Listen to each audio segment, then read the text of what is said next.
이원하 변호사의 사건 X파일.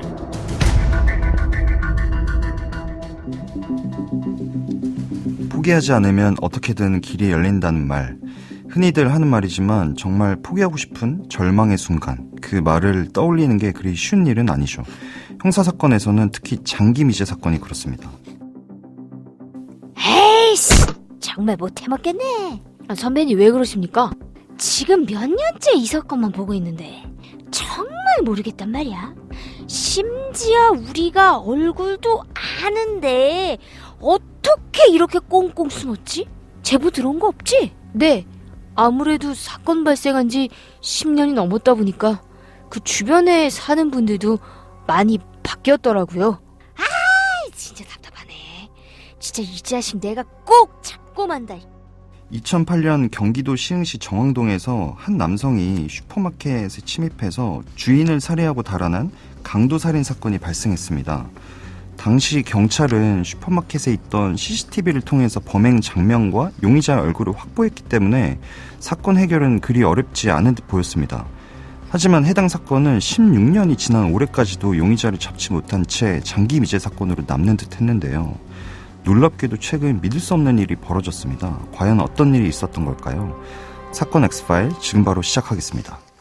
안녕하세요. 사건 X파일 황윤창 변호사입니다. 오늘도 로엘 법무법인 김현준 변호사와 함께합니다. 변호사님 어서 오세요. 네, 안녕하세요. 김현준 변호사입니다.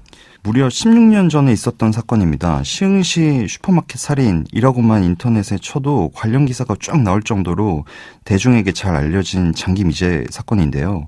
변호사님 어떤 일이 있었던 건지 당시 상황 전해주시죠. 네, 2008년 12월 9일 오전 4시경에 시흥시 정왕동에 있는 한 슈퍼마켓에서 신원 불상의 남성이 그 주인과 격투 중에 흉기로 주인을 살해하고 금품을 빼앗아 달아난 사건입니다. 그 슈퍼마켓 주인은 사망했죠? 트레이닝복을 입은 범인이 주인 정모 씨를 향해 금품을 요구하였고 몸싸움 도중에 그를 잔인하게 칼로 찌르고 도주하였는데요.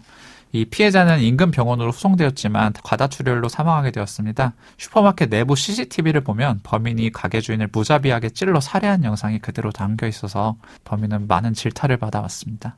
네, 사실 사건 초기만 해도 그 마켓 내부에 CCTV가 있었기 때문에 경찰에서는 이 사건이 16년 동안 장기 미제가 될 거라고는 상상도 못했을 것 같거든요. 사건 당일 CCTV를 보면 이때 범인이 마스크, 모자, 장갑 등으로 모두 가려 있어서 신상 파악은 쉽지 않았는데 슈퍼마켓 CCTV 돌려보면서 용의자랑 체격이 일치하는 것으로 보이는 사람이 그 사건 발생 이틀 전인 12월 7일에 해당 슈퍼마켓을 방문해서 담배를 구입하는 모습이 확인되었습니다. 이에 따라서 용의자 사진, 그리고 범행 당시 착용했던 트레이닝복 이것들을 토대로 공개 수배에 나섰는데요. 하지만 용의자로 보이는 사람의 신원을 파악하는 것에 실패하면서 16년 동안 장기 미제 사건으로 남게 되었습니다. 그게 아마도 결제할 때 담배 구입할 때 현금으로 했나 봅니다. 아니면 본인이 아닌 다른 명의 카드로 사용을 했었던 경우일 수도 있을 것 같고 그러다가 사건 발생 9년 만인 2017년에 재수사가 됐다고 합니다. 네, 이후 경기도 시흥경찰서에서 강력 미제 사건 전담팀이 꾸려지면서 재수사를 시작하게 되었는데요. 당시 범인이 얼굴이 알려져 있잖아요. 그 공개 수배를 하다 보니까 근데서 일용직 근무할 가능성이 있다. 6개월 동안 일용직 몇십만 명의 얼굴을 비교 분석했었는데 아무런 진전이 없었습니다. 그러다가 2024년 2월 용의자에 대해서 결정적인 제보를 받아서 수사가 개시되었습니다. 아, 제보가 있었나 보네요. 그 어떤 제보였습니까? 정확한 제보 내용까지는 드러난 건 없는데 재수사 당시 발행한 수배 전단을 본 제보자가 용의자와 비슷한 자를 알고 있다라는 제보를 한 것으로 보입니다. 그리고 경찰은 범행 현장 CCTV랑 범인의 연도별 사진을 확보해서 비교 분석했고 2006년도에 운전면허증 사진이랑 비교해서 감정을 보냈는데 그 감정 결과 동일인인 가능성이 92%라는 결과를 받았습니다.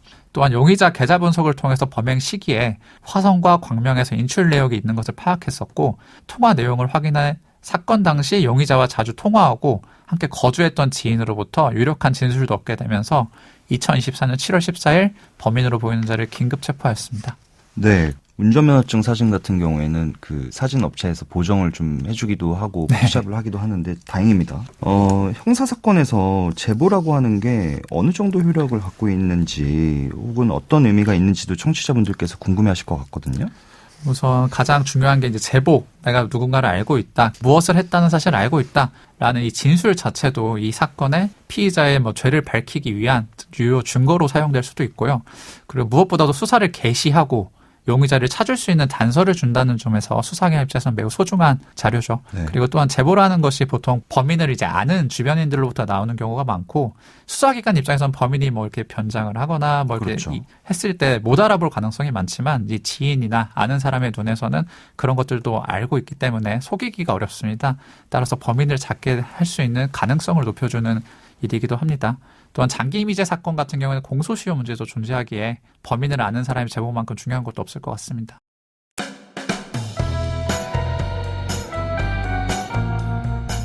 변호사의 눈으로 범죄의 재구성. 이원화 변호사의 사건 X파일.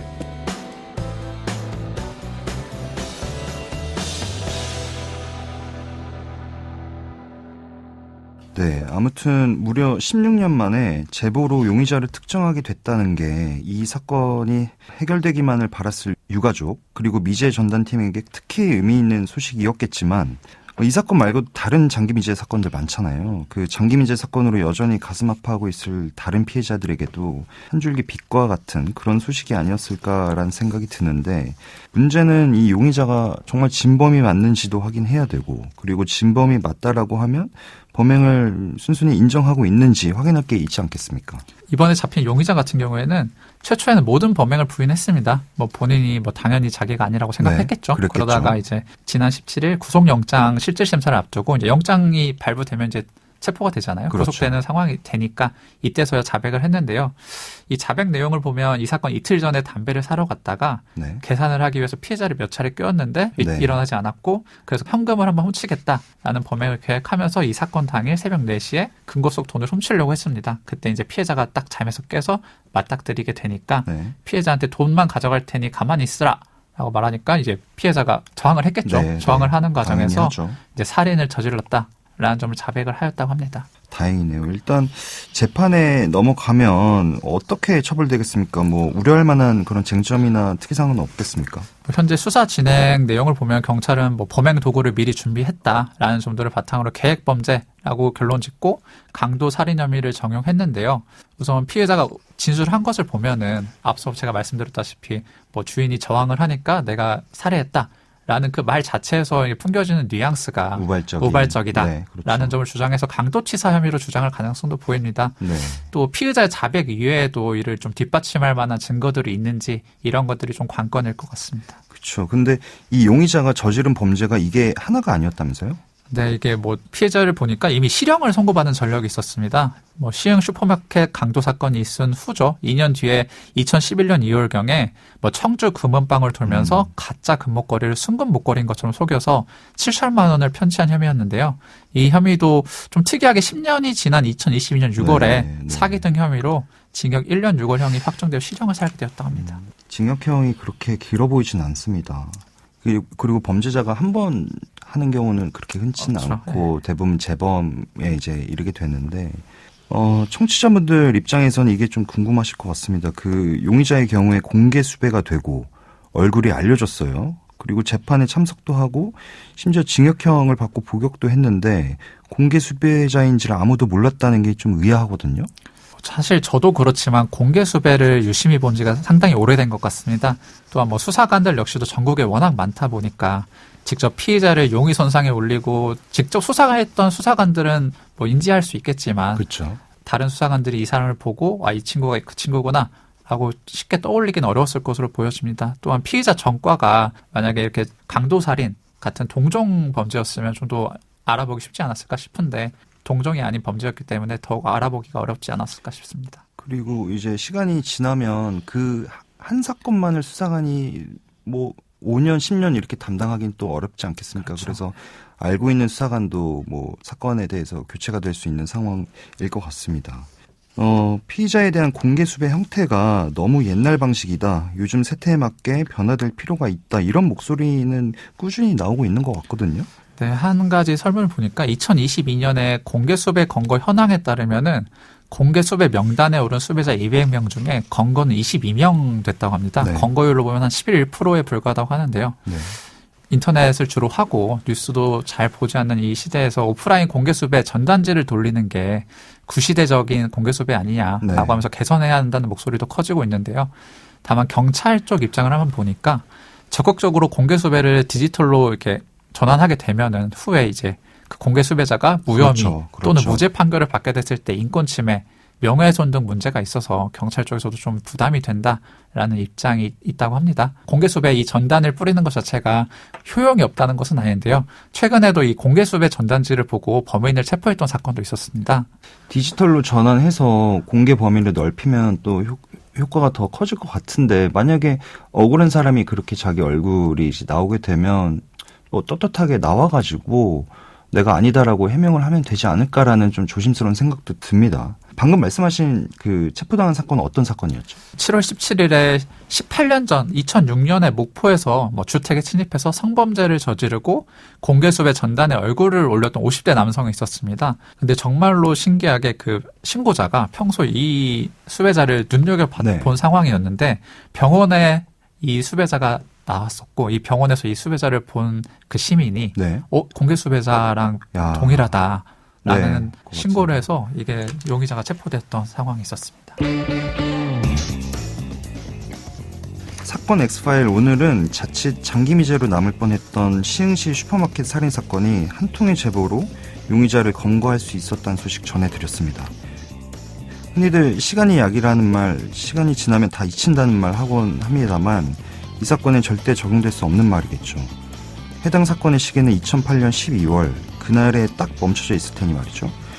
피의자 A씨가 자신의 범죄에 맞는 합당한 처벌을 받기를 기다리겠습니다. 오늘 저희가 준비한 내용은 여기까지입니다. 끝곡으로 폴 블랑코 헤이지의 예고 없이 들려드리면서 이 시간 마치겠습니다. 여러분은 모두 변호받아 마땅한 사람들입니다. 사건 X파일. 여러분 고맙습니다.